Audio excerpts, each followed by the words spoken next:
Cool. All right.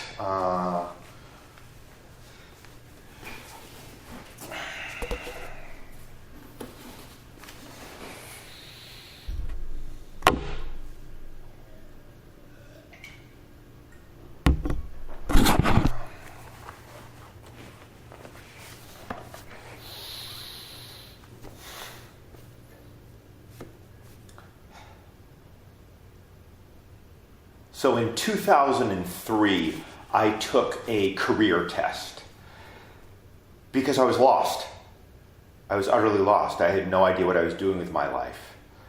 For the past 5 years at that point, I had run an internet company poorly, very poorly. I was very good at raising money. I'd raised millions of dollars for this company from top-tier investment banking firms, but I was not good at running a company. And part of that, I think, was the fact that the skills demanded to effectively run a company, I just lack. The ability to multitask, organizational, that sort of thing, managing people. But I think part of it, probably the bigger part of it, was I just didn't care. I mean, I cared. I wanted to succeed in this area because it was the area I was in. But yeah, the idea of being a successful entrepreneur held zero attraction for me. In fact, if anything, it felt like, it felt like an ill-fitting suit. I was playing a role that, was just a role. And I didn't know what to do.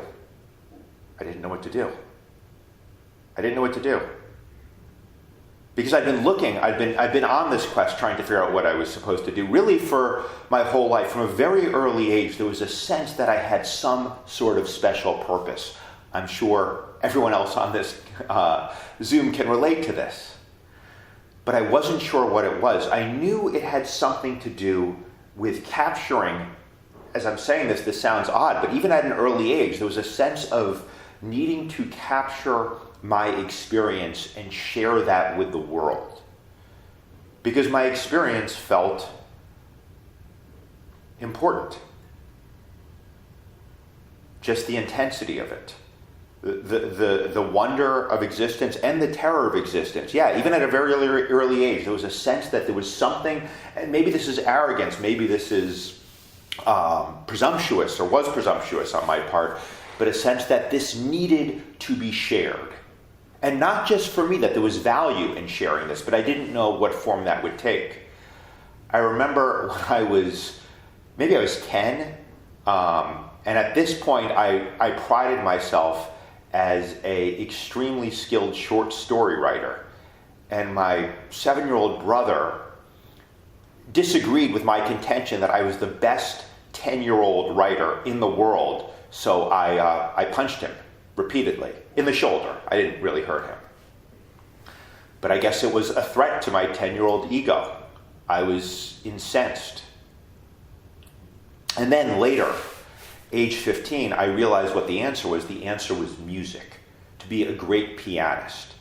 My family had recently inherited a piano, and I was teaching myself mostly the blues, and I loved it. I loved music. I still love music.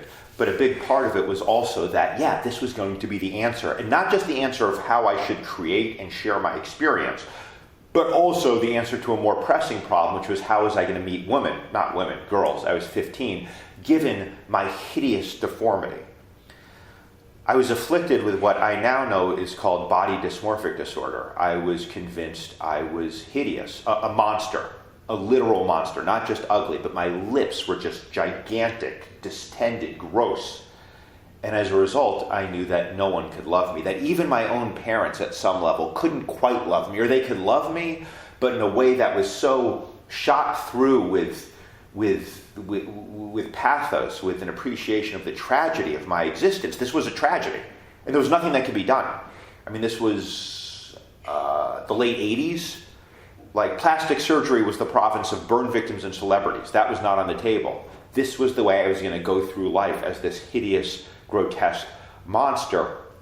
But I was aware that musicians got girls. I mean, Mick Jagger's lips were arguably as big as mine, and he seemed to do all right. So that was the other motivation behind music. And I practiced, and I practiced, and I practiced. And this was my primary identity, I was a pianist. First blues, then jazz. Throughout college, I went to a college where you could take classes pass-fail. So I took everything pass-fail so that I could devote all of my free time to practicing 6 or 8 hours a day in these windowless underground practice rooms. And it was not fun. I still loved music, but I hated practicing because the more I practiced, the more I was confronted with the unavoidable reality that I was just not that good. I had a certain creativity, but I lacked the physical dexterity, the visceral mastery over the instrument that is demanded, particularly in the form of jazz. But what else could I do? There was no other option, so I just redoubled my practice, and after college I got accepted to a jazz conservatory where I could no longer ignore the truth. There were 4 pianists in this program, and I was by far the worst. Meanwhile, I heard someone talking about how only really at any given point in time there's maybe 2 jazz pianists in New York City, which is where I knew I wanted to go, who actually make a real living at it. So it was obvious that this was not going to work out for me. Fortunately, it was the dot-com boom at this point. And a friend started an internet company, a music-related internet company, and I joined up as the second employee, and then we had a falling out, and then I founded my own company, and which I want to emphasize was not at all enterprising. I mean, this was the most obvious, cliched path to take in the late 90s. Start an internet company, so I did. And again, I was good at raising money, but I wasn't good at running the company, and I knew it wasn't the answer. And so I took this career test in 2003. It was a home test. They sent you CDs that you listened to that guided you through the actual written test, and then you sent it back for to get your score back. And I started the CD, and it said, okay, this section, here are the instructions. You have 10 minutes to complete it. And I looked it over. There were 15 questions, so I knew how to pace myself because I've always been an extremely good test taker. I do better on tests than I should. I'm fortunate in that I think whatever form of intelligence I have is well matched to the standardized testing regimen that determines so much in this country, though apparently less so recently. I think there's less reliance on it. But that's really what got me through in life, was my ability to do well on tests. But my perfectionism has always been an issue, and so completing tests on time has always been a challenge, and so I need to be very aware of pacing myself. So, okay, 15 questions, 10 minutes, pace myself, got through that section. Okay, next section, here are the instructions. No time limit given. I go back, I repeat the track on the CD. Did I miss the time limit? No, they don't give you a time limit. There's 7 questions. I have no fucking idea how to pace myself. I'm already getting worked up about this, but okay, well, if they don't specify a time limit, then I guess there's no time limit for this section, so I'll just take as long as I want. And I'm only on question 3 when the CD says, okay, now move on to the next section. What the fuck? This seems like a glaring flaw in the test design. And this continues throughout the 3 or 4 hours I'm taking this test. Some sections they inform you of the time limit up top, others they don't, and I'm getting increasingly upset about this. By the time I finish the test, I'm fucking livid. So when I send in my test, I also include a letter. The letter says, here's my test, but don't bother scoring it because your testing is horribly flawed. Just give me a refund. I get the results back 2 weeks later. And based on how I did at this test, there are 4 or 5 career suggestions. Number 3, I don't remember all of them, but number 3 is a college professor. Oh, and I should say this. My recommendations are based on the fact that I score in the top percentile in 2 domains. One is verbal fluency, this basically. The other is what they call diagnostic reasoning, which essentially is looking at something and finding out what's wrong with it and how it can be improved upon. And so based on these 2 areas of of high skill, the 3 professions, one of them, number 3, college professor, number 2, lawyer, makes sense. And the number 1 career suggestion is stand-up comedian. I mean, first of all, what sort of fucking testing regimen recommends stand-up comedian? Wait, I'm getting laughter. Don't give me laughter. That's the whole point of this. If I get laughter, it distorts everything. Or maybe it brings out some deeper truth. This is the question that I'm grappling with right now. Is the laughter helpful? It certainly feels good. I mean, God knows, I've in in-person classes, I've come out of class feeling wonderful or terrible based solely on whether I hear Susan's very distinctive laugh. So, anyway, stand-up comedian is the number 1 suggestion on this test. Something that had never once occurred to me consciously, even though I'd always loved stand-up comedy. We didn't have Comedy Central growing up, but as a kid, I remember watching these like Farm Aid, Live Aid, these benefits that would have stand-up comedy, and they were my favorite thing in the world. And occasionally HBO would air stand-up comedy, and I would be riveted by it. But it had never once crossed my mind as a possibility of something I could do. And seeing these test results, it still didn't cross my mind. Because the test is flawed. These results are fucking meaningless. But with my test is a letter from the CEO of this company. I don't think they were a very big company. And I was looking for the letter. Fortunately, it's in my apartment, not this place I'm house sitting. But I do still have the letter. And the letter says, I received your letter. I read it with interest. However, I will not be issuing a refund because your letter is precisely the sort of letter I would expect from someone who is in the 99th percentile in diagnostic reasoning.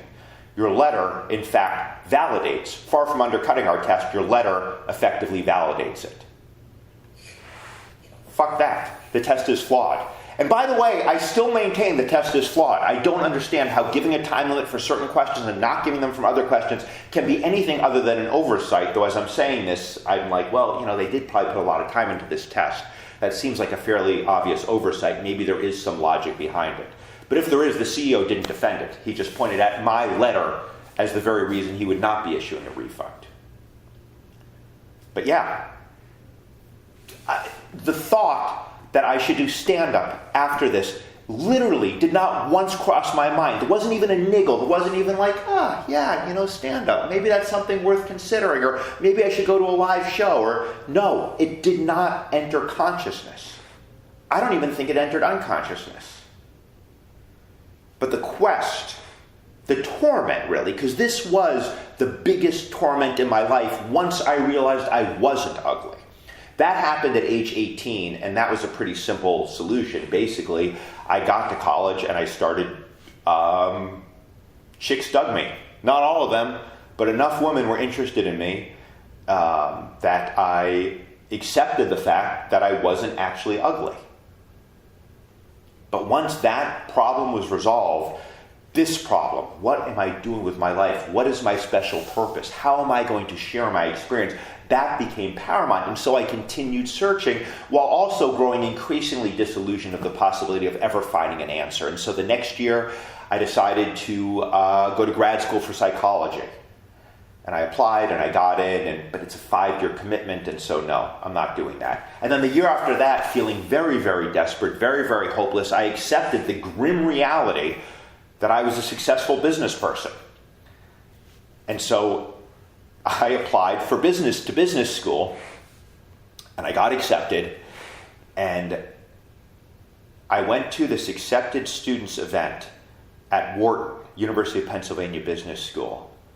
And it was so fucking depressing because the other, 200 people there, they were so excited to be going to business school. They were just vibrating with pleasure. This was their dream. This was their dream. They were going to business school, and a great business school. They were so passionate about it, and I envied them. I envied them because if I was passionate about it, things would have been so fucking easy. Wharton gave me the highest scholarship they give people that's not needs-based, merit-based, largely based on my almost perfect GMAT scores, and the fact that I had been running an internet company for years, and that I had raised millions of dollars at age 24. Not a full ride, but close to a full ride. And if I wanted it, God, it would have been so sweet. Because it basically, you go to Wharton, like, you have a defined path. You go to Wharton, then you do a startup, or you go into management consulting. I mean, your life is laid out. And that's what I wanted. I wanted that certainty. I wanted that predictability. Well, I don't know. I didn't want that certainty, but I wanted some sort of certainty. So I got home, back to my apartment in New York after going to this accepted students event at Wharton. And I pulled out my keyboard, which had been under my bed, unused, collecting dust for 7 or 8 years at that point. And I started playing, because what else could I do? Because I did love music. And to my surprise, I realized that I actually was better than I thought I was. Yes, my technical skills were limited, but without putting these demands to be perfect, basically I started for the first time, I guess I could say I started playing from the heart. And my heart had a lot to say.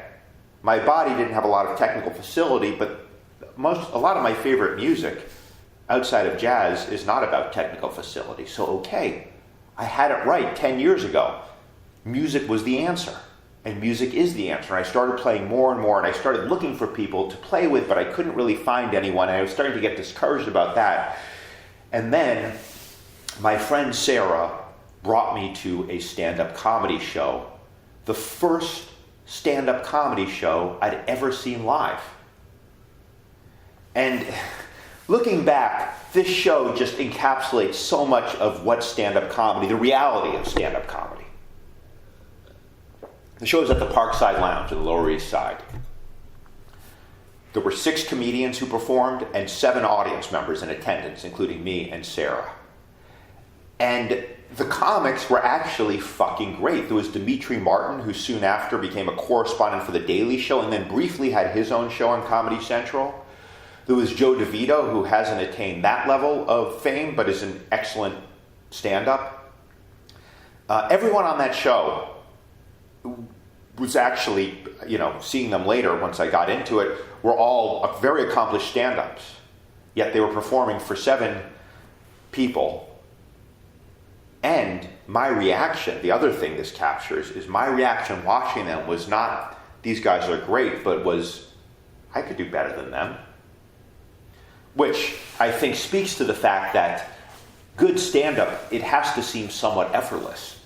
It seemed to me like these guys were just talking, just saying I knew they'd written material, but yeah, I could do better. And so I started writing stand-up material. And I wrote, and I wrote, and I wrote, preparing for my first open mic. And after 3 or 4 months of writing and saying it out loud and trying some stuff out on friends, I was almost ready to go to my first open mic, and I decided, okay, before I perform at an open mic, let me attend an open mic, suss out the terrain. And so I went back to Parkside Lounge. It was a Sunday. It was February. It was cold. But that place, I don't even know if they still have a showroom there. It was always like this womb-like atmosphere. But there were only 5 people in the audience that night. So this was an open mic. And as it turned out, all 5 of them were actually comics who were performing. And I'm muting you, Susan, because you're too generous with the laughter. You don't have to do anything. I just muted the sound on my end. Though again, maybe the laughter is actually helpful here. Virtual laughter, I don't know. So there were 5 people in attendance, all of whom were comics performing. And at one point, the host, a guy I later became friends with, there were actually 2 hosts. 2 hosts, 5 other comics, and me. And they were like, hey, who are you? Pointed to me, and I'm like, oh, I just wanted to see the show. And they're like, no, you don't. You're a comic. And I was like, no, I'm not. And they're like, well, why are you here?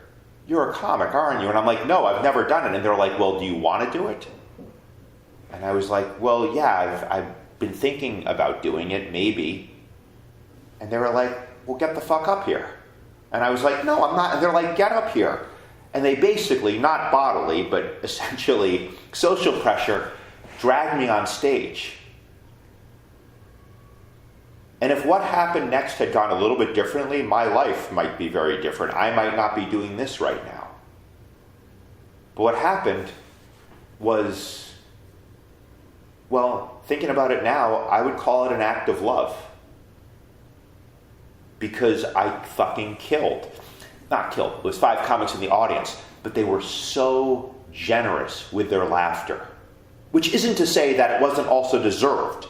I did have very good material. And often I've observed since then, someone going on stage for the first time or one of their early times, there could be an energy there that can be electrifying. So the laughter wasn't patronizing, but still it was an act of generosity. Because the other way it could have gone, when someone new is trying out stand-up comedy and performing for other comics, and they actually have good shit, those other comics can be very threatened and just not give them anything. But they gave me a lot. They gave me that love.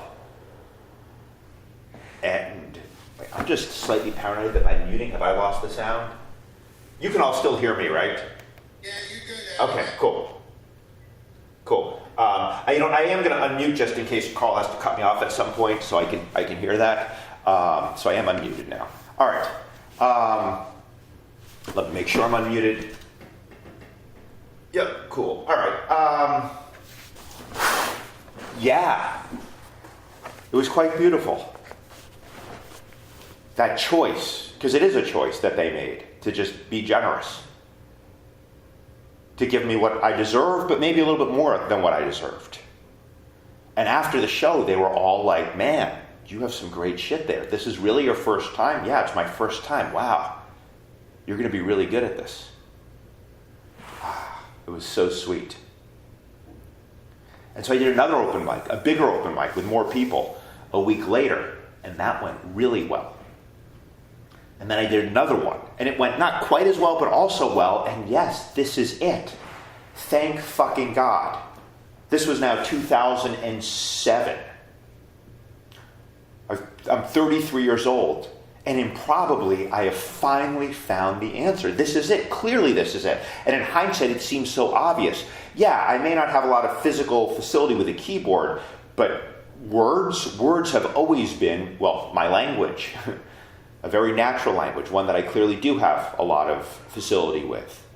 And humor, and seeing things from odd angles. And I still think that test is flawed, by the way. I still think that test is flawed, but okay, they did get this one right. And the relief I felt, and the joy I felt, and the excitement I felt before each open mic. But mostly just, yeah, grateful. Because I really didn't think it was going to work out. I really didn't think I was going to find the answer as I got older and older, but this clearly was it. And so after 5 or 6 times of doing open mics and them all going well, I decided to invite my friends to come out. All of my friends. So what I'd figured out by this point was the best open mic in New York City. It was at, God, I don't remember it, but I don't remember the name of the venue, but it was the basement of, it wasn't Luna Lounge, was it? Anyway, it was on the Lower East Side, and this mic regularly drew 40 to 50 people, and it wasn't just comics. That was one of the things I'd figured out. Doing comedy for other comedians, it's often likened to doing magic for other magicians. Not the most receptive audience. 1, because they kind of know where you're going before you get there often. And 2, because if you're good at it, then they can often be threatened. But this open mic was part of the Arch Stars mic scene run by Reverend Jen and Faceboy. I'm guessing some people on here know who they are. I don't know if they're still doing it. It drew musicians, it drew dancers, it drew magicians, weird storytellers. So it wasn't just performing for comics. And yeah, 40, 50 people, and all of my friends, not all of my friends, but I probably had a dozen friends there coming to see me do stand-up for the first time. And I got up on stage, my best material, got up to the mic, and the word bomb doesn't quite capture the agony of what I experienced. It was terror, really. Just sheer terror as I spiraled. I realized early on things were not going well. They were not going well, and the more I tried to save it, the worse they got, and the worse they got, the more desperately I tried to save it, and the more desperately I tried to save it, the more the audience was afraid for me. And it was the sense I had on stage, the thought I had, I wish I hadn't had it on stage because it maybe would have been a little bit easier, was it's not just that these people know that I'm sucking right now. There's almost a sense of, oh, it's so sad that he actually thinks that he could even theoretically be funny. Like, being funny was not in the universe of possibility, in my mind, in these people's mind who are watching me just bomb horrifically. And I got off stage and I was furious. I was fucking furious. Fuck! Is what I said. Not in the showroom. I walked out and pacing back and forth on whatever, I don't know what Avenue A or something, just fuck, just enraged, this humiliation. It was so fucking unfair. I don't know why it was unfair, I couldn't have told you. I'm never fucking doing this shit again. I don't fucking need this shit. Why the fuck would I ever do this shit again? And of course my friends are coming out and being like, it wasn't that bad, which by the way is probably the worst thing you could say to someone after they've bombed. It wasn't that bad. I'm never fucking doing this shit again. When I tell people I'm a comedian, which I try to avoid doing now, but when one does, I assume this is a pretty universal reaction. The most common thing people say is, wow, that's so brave. But I don't think it is brave. Or rather, yes, there is a bravery, but it's a bravery that's compelled by a desperate need. Let me explain. Many people, after having an experience like that, so I'd say of the comics I started doing open mics with back in 2007, 99% are not doing it anymore. Because they had an experience like that, and they said, fuck this, I'm never doing it again, and they actually stuck to their word. They never did it again. The people who continue doing it, it's not that they're braver, it's not that they're more courageous, it's not that they're less afraid of rejection. My theory, and I know this is true for me, I don't know actually, but I believe it's true for everyone who does it, is not that there's greater bravery, but that there's a more desperate need that impels us to go over, to surmount that terrible fear of rejection and continue doing it. We need something so badly that we're willing to suffer the just abject humiliation of an epic bomb like that. And so I was. And so 2 days later, I'm doing another open mic and another open mic and another open mic. And because this was the answer and because I'm highly obsessive, I just fucking went for it. I was doing open mics every night, sometimes multiple open mics a night, and getting better and better and better. And the bombs became less and less frequent. But I knew to really start to get good, I needed to perform for real audiences. So I started barking in Times Square. Yes, I was one of those people. I'm not proud of it, but you know what? I'm not ashamed of it either. I was one of those people because I wasn't annoying. I wasn't like, hey, do you like stand-up comedy? I had my own approach to barking, and I was a great barker. In fact, I was the best barker for Broadway Comedy Club, possibly any comedy club in Times Square.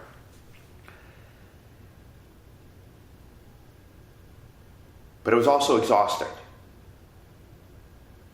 And there was a growing sense that, yes, I'm getting better and better, but where is this really going to lead? And I had a conversation with a friend of mine, a more successful comic who's only a year or two older than me, where he was like, yeah, it's a tough road. Like, I'm squeaking by, but it's a tough road. And then I went to Martha's Vineyard with my girlfriend at the time, Grace, from the Mushroom Cure, if you've seen that show. And for the first time in my life, I really wanted a material possession. I wanted a fucking house on Martha's Vineyard.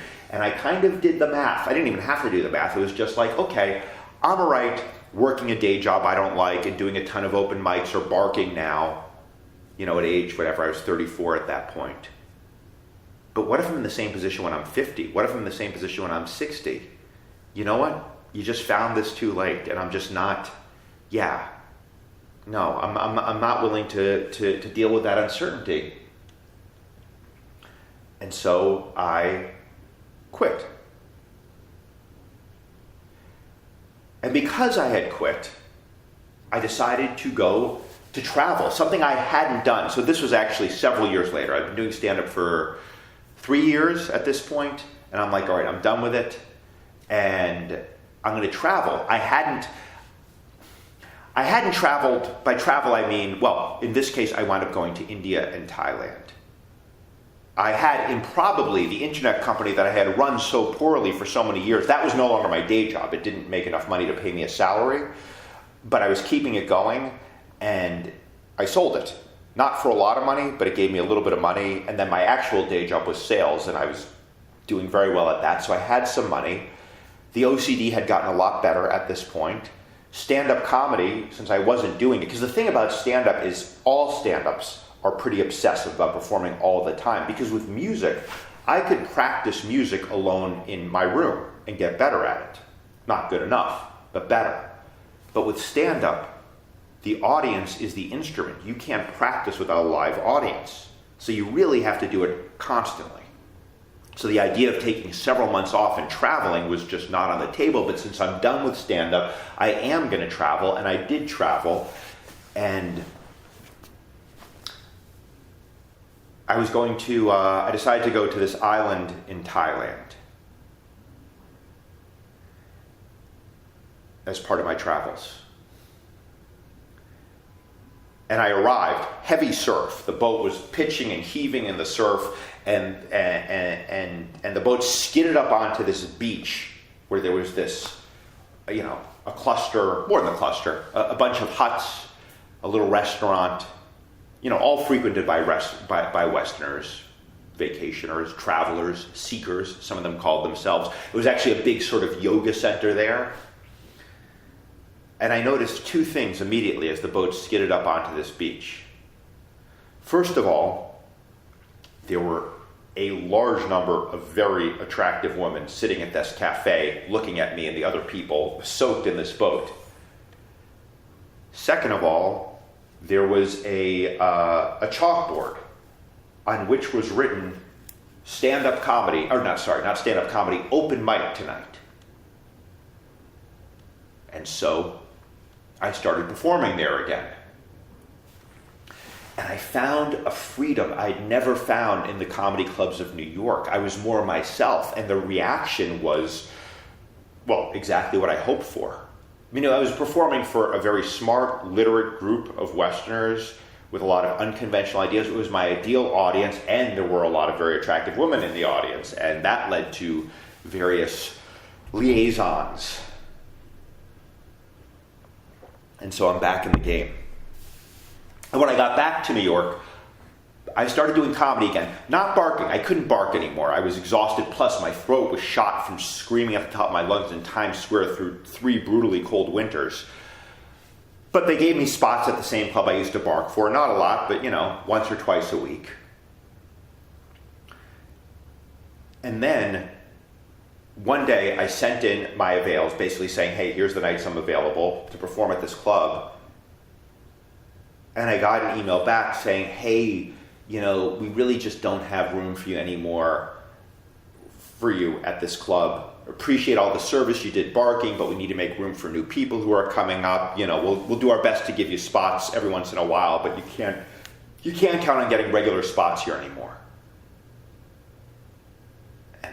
I was beside myself. I didn't know what to do. This was the only source of stage time I had in New York. I'm not going to fucking go back to open mics. I'm not going to go back to barking. What am I going to do? And so the next day, when I was at my day job, this Wall Street sales job, I'm walking around, I'm going to get lunch, and I notice someone selling tickets for a comedy club right in front of the Wall Street Bowl, which I'd never seen anyone selling tickets there before.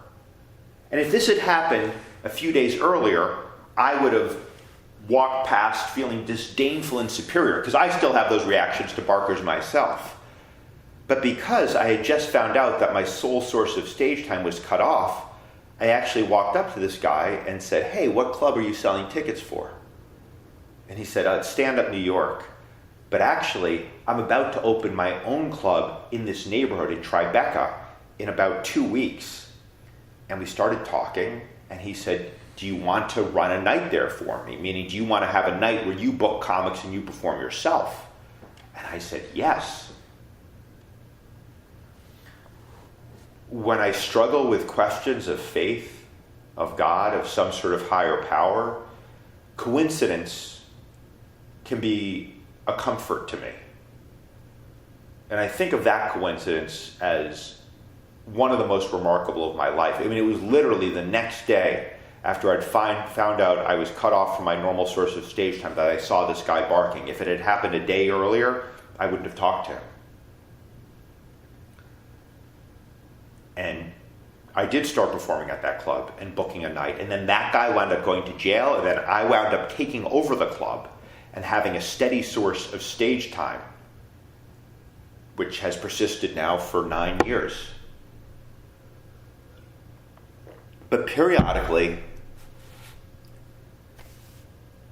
not periodically, frequently, I've still questioned whether I want to do stand-up. Because it often feels limiting. It feels limiting because, well, inherent in the form is one requirement, really just one requirement. And arguably this isn't a requirement, but the requirement is to make people laugh.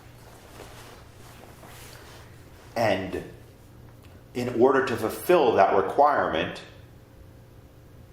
you're very limited in, I often liken it to snorkeling. You can do whatever you want. You can swim this way or this way. You can go down, up. You can explore those rocks, that coral reef. But every 30 seconds, you have to pop up for that laugh. Every 30 seconds, you have to surface.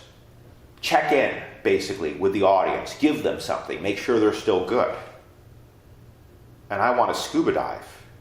I've always wanted to scuba dive. Ironically, part of why I went to the island in Thailand was because I was going to learn scuba diving, but I became seduced by the stand-up and the woman and never actually did that. But metaphorically, I very much want to scuba dive. I want to go into those caves. I want to go deep into those caves, see what creatures are lurking there. Look at them. Feel the walls. Not so much worry about what's going on the surface. I mean, hey, if you want to follow me, if you want to see where I'm going, cool. But I don't want to have an obligation to pop up for air frequently. And there's a feeling of loneliness that can come from stand-up. In hindsight, I see so clearly that part of the reason I committed so hard to stand-up was because I needed love. It was a few years after I'd had my heart broken by this very significant relationship ending. And I was terrified of intimacy. I think in some way I'm better, but yeah, there's still this fear there. And so that's the other thing I would say to people who say, oh, you do stand-up? That's so brave. For me, it's a lot less courageous to perform in front of an audience of 100 people than to open your heart to one person. Because yes, the audience can hurt you, but not in a deep way. I've had painful stand-up sets, though rarely now, because it is a craft. And I've attained a level of mastery that the only time it doesn't go well is when I take massive risks and they backfire, they don't go, the audience isn't on board. But even when it's painful, and it can be painful, and I have gotten on stage still, not in a few years, I've been like, fuck these people. Even then, I'm okay in a few hours. But that heartbreak 18 years ago, well, that led to me developing this crippling OCD that continues to reverberate. It led to a lot of loneliness. It led to a lot of things. So, to me, opening my heart to someone in that way is infinitely more braver than performing stand-up. Adam, let's end it right there. Right there. Give